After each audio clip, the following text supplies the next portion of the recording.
আর কারা বেঁচে আছে? তিনি বলবেন হযরতে জিবরাইল, হযরতে মিকাইল, হযরতে ইসরাফিল। আল্লাহ পাক নির্দেশ করবেন এদের জান কবজ করো। ইসরাফিল, মিকাইল জান কবজ হবে। হযরতে জিবরাইল আমিন শাদীদুল কুওয়া, প্রচন্ড ক্ষমতা আল্লাহ তাকে দান করেছেন, সুবহানাল্লাহ বলেন। দুনিয়ার সব নবীদের কাছে বাণী বহন করে নিয়ে আসছেন পূর্ণ অথেন্টিসিটির সাথে, সুবহানাল্লাহ। আল্লাহ পাক যাকে বলেছেন রূহুল আমিন।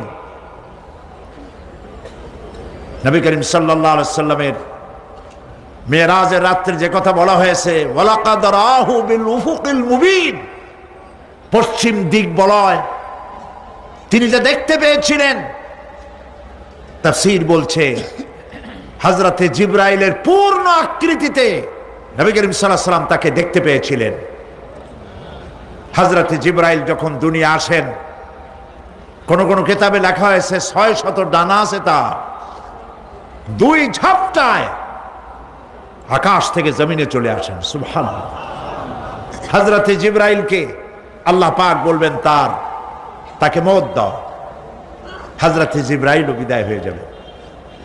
আল্লাহ প্রশ্ন করবেন এখন আর কে বাকি? মান বাকিয়া ইয়া মালাকাল মউত। মালাকুল মউত বলবেন হে আল্লাহ তাআলা, এখন তোমার সামনে আমি দাঁড়িয়ে আছি, আর কেউ নাই। আল্লাহ পাক বলবেন মুত ইয়া মালাকাল মউত। আল্লাহু আকবার। মুত ইয়া মালাকুল মউত, মরে যা, মরে যা। মালাকাল মউত মরে চলে যাবে, এরপরে আর কেউ নাই। আল্লাহ রাব্বুল আলামিন এই অবস্থায় কত বছর কত কাল চলে যাবে আল্লাহ পাক ভালো জানেন, কেউ নাই।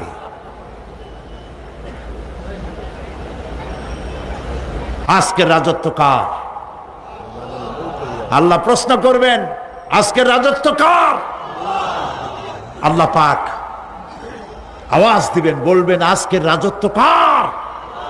কোনো জবাব নাই, আকাশের নাই, জমিনের নাই, আকাশও তো নাই, কারো কোনো জবাব নাই। আল্লাহ পাক বলবেন লিল্লাহি ওয়াহিদুল কাহ্হার। আজ একমাত্র রাজত্ব হচ্ছে পরাক্রমশালী আল্লাহ রাব্বুল আলামিনের।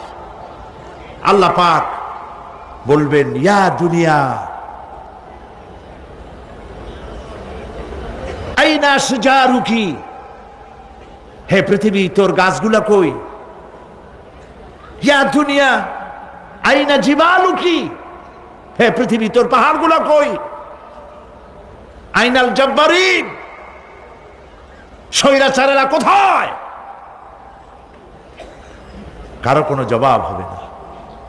আল্লাহ পাক এরপরে আবার মানুষগুলিকে জিন্দা করবেন, সুবহানাল্লাহ।